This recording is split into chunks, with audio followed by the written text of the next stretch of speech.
I'm Sheri Melander-Smith, and you're watching Living Forward. The goal of Living Forward is to talk about issues that help people with chronic illness and disabilities live the best life possible.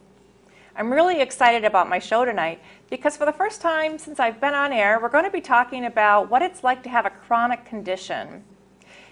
5.3 million people worldwide suffer from Alzheimer's disease.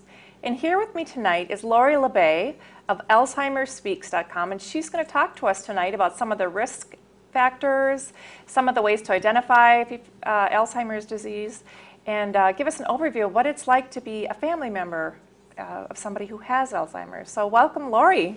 Well, so nice to have you on my show. Well, thanks for having me out. I'm excited to be here, Sheri. Absolutely. So tell me some of the early signs that we can look for in regard to Alzheimer's. I know that's one of the keys to treating it successfully. It is. I think it's just being aware personally of what your normal habits are.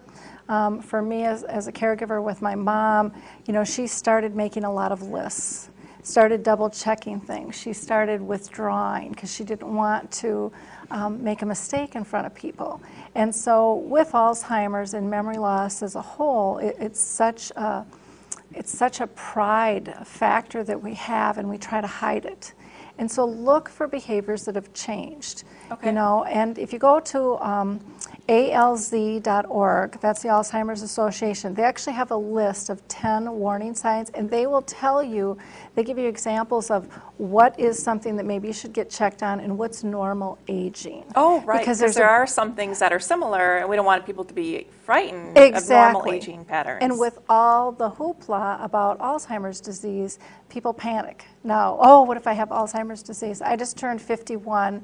My mom got diagnosed, had memory problems starting in her mid-50s. So every time I forget something, your mind goes, do I have Alzheimer's? Yes. Or is it my hormones? Or is it my age? Or is it that I'm just multitasking? Yeah, absolutely. I'm exhausted. Yeah, right. And a lot of that stuff is very normal. I know that they talk about stages of Alzheimer's. Maybe you can just briefly talk about the stages. There's a couple of different forms out there. One says it's 1 to 4 stages. Another one says it's 1 to 7 stages.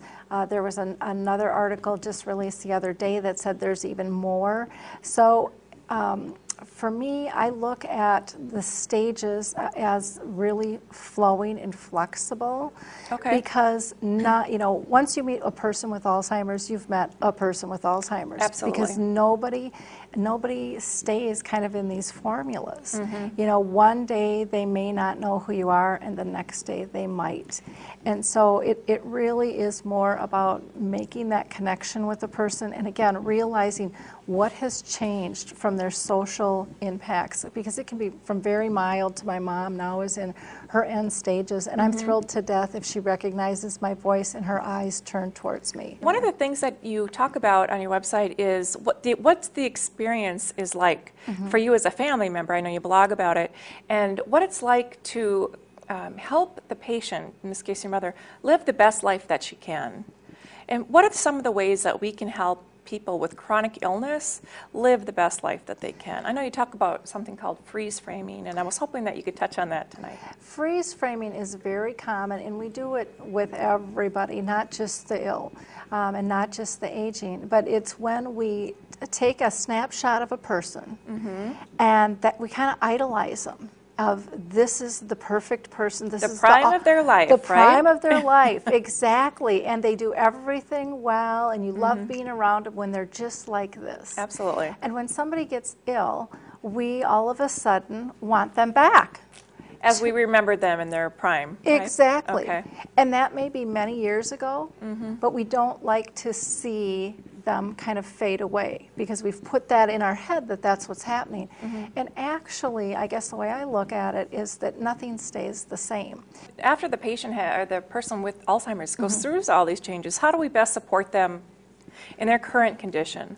I have come up with a a tool called Your Memory Chip. And if you go to my website, which is www.alzheimersspeaks.com. Right, so that's www, and then you spell out Alzheimer Yep. with an S on it, and then another S for speaks.com. Correct. Okay, Correct. just want to make sure we get that right. Yep, and if you go out there, you can click on this tool and we'll actually send it to you. But there's 3 questions on there. One is, what do I want the person to know? And for most of us, if it's family or friends, we just want them to know that we love them. You know, but you fill in whatever is right for you. The second is, what do I need to focus on as a caregiver? Okay. And most of us as caregivers pull out our checklist. Got to get them to the doctor, got to get the laundry done, have to do this, do that, Yes. and we have this list. And when we have a list, we're checking things off and we're feeling like we're in control. That's Right. why we have the But list. do you think that it can disconnect us emotionally from the person when we're task-oriented like that? Totally. And so what I tell people that they need to focus on is not their tasks, but they need to focus on 3 things. Is the person safe? Are they happy? And are they pain-free? Absolutely. And when we focus on those 3 things, it removes our ego. And it's no longer about how do we feel about them in terms of their condition, and we don't grieve their loss because we're too focused on what's important right now in the moment. Are they safe? Are they happy? Are they pain-free? And it becomes about joy.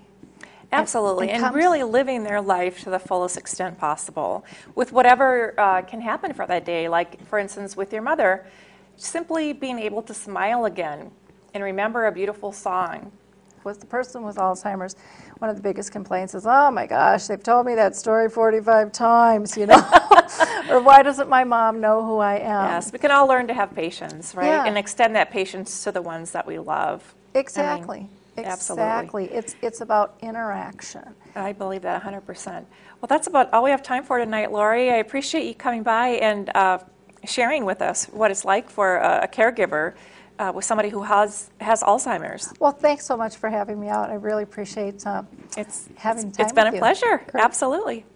So that's our show for tonight. Stay tuned next month as Living Forward, where we'll be having Helping Paws come with, I'll be having my own service dog, Maya. It should be a fun evening. So thanks for watching. Bye-bye for now.